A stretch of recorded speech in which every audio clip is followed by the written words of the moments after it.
is Haley, and today I'm going to be doing the final two videos in my top 14 of 2014 series, kind of mini series that I've been doing on my channel this week leading up to the new year.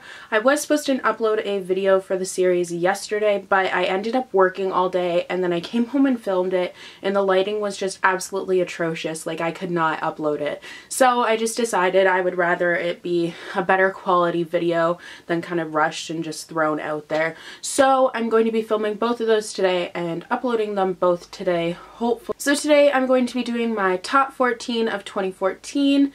These are basically the overall top 14 books that I read in 2014. There's actually 16, but whatever. So let's get into it. And I don't know if I mentioned this, but these are all excluding the books that were published in 2014 because I have a separate video for that, which I will link down below. Okay. So I have these kind of organized slightly into like genre. So the first genre, it's not really a genre, but the first category is series. So the first series I wanted to talk about is the Percy Jackson and the Olympian series by Rick Riordan. I didn't read this like in my childhood as most people did.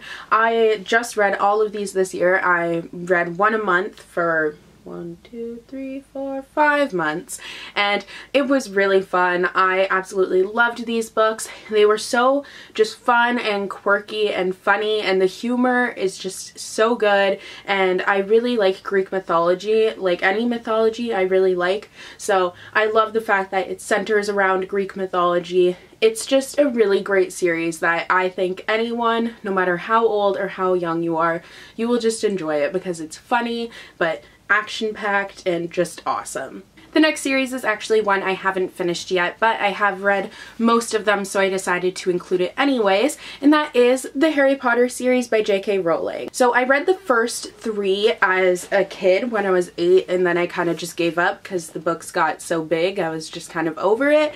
So I reread this year Harry Potter and the Philosopher's Stone, Harry Potter and the Chamber of Secrets, and Harry Potter and the Prisoner of Azkaban. And then for the first time I read Harry Potter and the Goblet of Fire, and I am currently reading Harry Potter and the Order of the Phoenix. I'm almost done.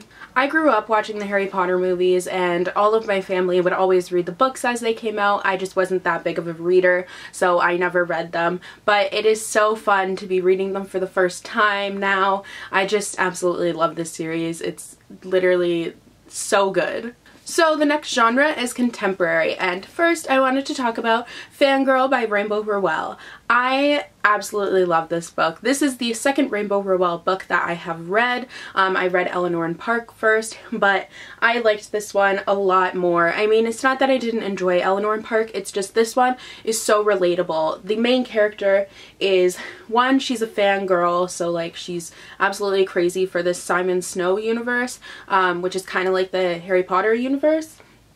And 2, she is in her first year of university and she's an English major. I'm in my second year of university as an English major, and it's just still really relatable for me because it reminded me so much of my first year of university, and it's just really such a great book. Even if you're not in university, the main character, Kath, is just such a relatable character, and so are like all the people that she meets in university. It's just really a great book. So the next book I want to talk about is Amy and Roger's Epic Detour by Morgan Matson. So this is the second Morgan Matson book that I read. I read Since You've Been Gone, but I just absolutely loved this one. I really liked Since You've Been Gone as well, but this one I just liked a little bit more. Morgan Matson is really well known for having like quirky little things in her books. Of course I can't find it. Whenever I go to find it on a video, I can never find it. But she has like these little playlists, and she has playlists in Since You've Been Gone as well, but this one just has like that little bit of extra, like it has these little pictures and everything, and it just adds so much to the story. It makes it just so much more fun, and you really feel like you're on this road trip with Amy and Roger, and it's great. Next is Winger by Andrew Smith. So I was really apprehensive when I looked at this book at first because it looks like a very boy book. Like it looks like a boy book. And not that I'm a super girly girl, but like I knew it was about rugby and stuff and I was like, I don't know if I'm really gonna like it. But I decided to kind of pick it up just on a whim and I absolutely loved it. It's not really like centered on rugby. Sure, that's a part of it, but that's not like the main plot line at all. It's really a coming of age story and it deals a lot with friendship and bullying and really important issues that need to be discussed, and I just thought this book was fantastic. Like, it's serious, but it's also super funny and really heartwarming, but also heartbreaking. It's a lot of things. Just read it. Even if you're apprehensive, you really just need to pick it up and then you will understand why so many people rave about this book. And my final contemporary favorite of 2014 is Anna and the French Kiss by Stephanie Perkins. Didn't see that one coming, did ya? I'm just kidding, you probably did. I loved this book so much. I read the whole companion novel trilogy, but this one particularly was my absolute favorite. I just loved Etienne. I did kind of like Anna. I just watched Frozen, so I said Anna. But I really did love Etienne. Anna was okay, like she was a little bit of a brat at times, but I just thought this book was so fantastic. I absolutely loved the setting of Paris, and it was just the cute romantic love story that I had just been looking for. It's literally like, I will definitely be rereading this sometime soon because it is so freaking fantastic. Like, if you need a cute, fluffy, just easy, romantic love story read, this is the book for you. Next category is dystopian, and obviously it's kind of inevitable that some series are going to show up in a few of these categories because basically all dystopians and like fantasies are parts of series. But anyways, the first one I wanted to talk about is the Darkest Minds trilogy by Alexandra Bracken. I don't have the Darkest Minds on me right now. My sister is borrowing it, but I do have Never Fade and In the Afterlight, which I marathoned the whole entire trilogy, so I've read these as well, and it was just so fantastic. I absolutely loved it. I loved the characters. I absolutely love Liam, like, so much. And it's just such an interesting story. It's a very different dystopian. It's not kind of the typical, like, the, wherever they live is like factionalized and you have like everyone is sorted into groups based on who they are. Like, it's not really like that at all. It's about these kids who have like these special abilities because of this disease that went through the states, and it killed off all the other kids, but the kids who survived get these special abilities and then they're put in these concentration camps. It's just super interesting, and I would definitely recommend it for any dystopian lover who's kind of looking for a new dystopian. This is a great one to pick up. My next dystopian favorite is The Selection series by Kiera Cass. So I have read The Selection, The Elite, and The One this year. I marathoned them in 3 days and it was fantastic.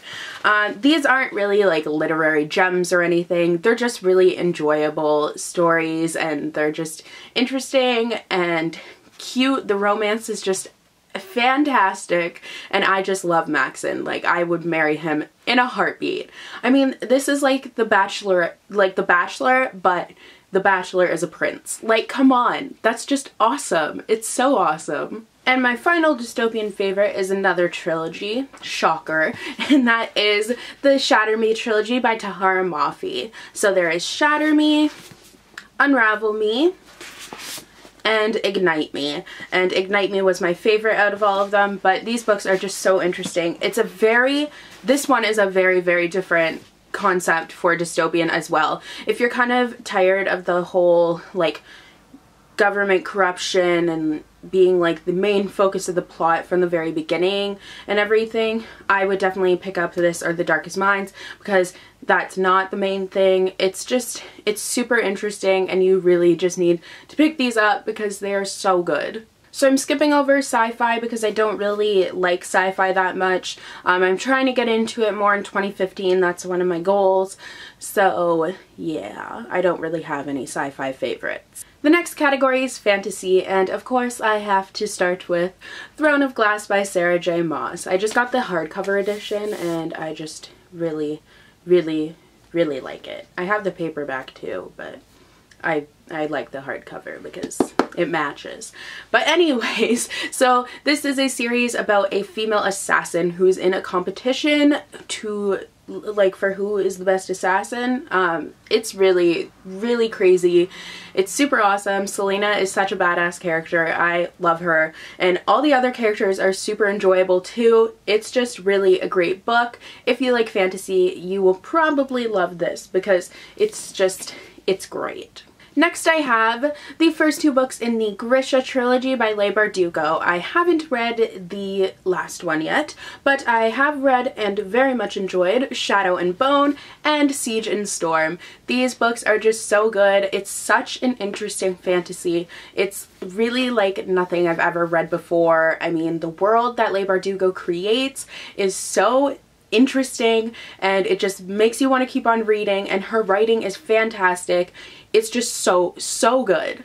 And then I have the first two books in the New Soul trilogy by Jodi Meadows. So I have Incarnate, which gorgeous covers on these, and Asunder.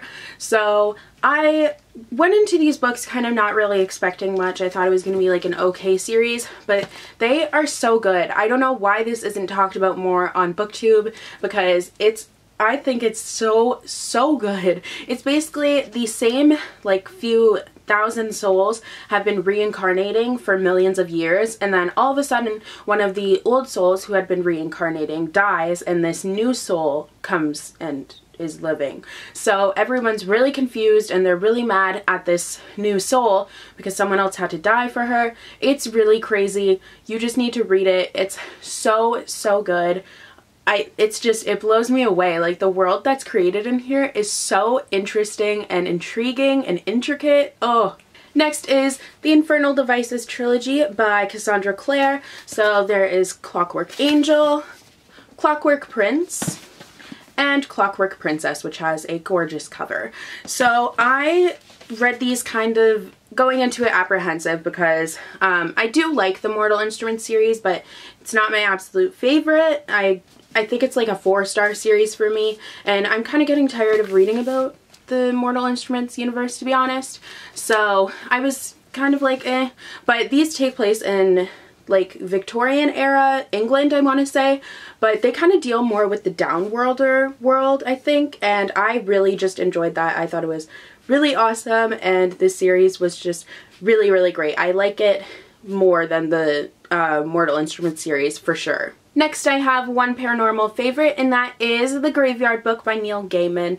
This book was just so good. It tells the story of a boy who his whole family was killed, and he wanders off to a graveyard as a baby, and then he is raised in the graveyard by the ghosts. It's so fantastic and very interesting. You just need to pick it up. The writing is fantastic, and it has like some pictures in it. It's really great. And the last genre is historical fiction, and I have my last two favorites for this one. So the first one is The Lux by Anna Godberson. I only read the first book in this series, but I just thought it was so good. It's like Gossip Girl, but in the 1800s, and the setting is awesome, the characters are awesome. It's just a really great book. And my final favorite is The Diviners by Libba Bray. I thought this book was just so good. The characters were so fun, and even the whole setting was fun. It's basically like this paranormal story that takes place in 1920s New York, and like 1920s New York is like such a setting. Like, oh my god, it was so good. I definitely recommend this to anyone. Literally anyone. So those are all of my top 14 for 2014. I'm going to go film after this my top 15 most anticipated books for 2015, so I will link that down below, and stay tuned for that because it will be being uploaded shortly after this one, and also a Christmas book haul and a book outlet unboxing. We have lots of things coming to you, so yeah, I'm gonna go and film the next video. Bye! But not really bye, because I'll see you in 2 seconds.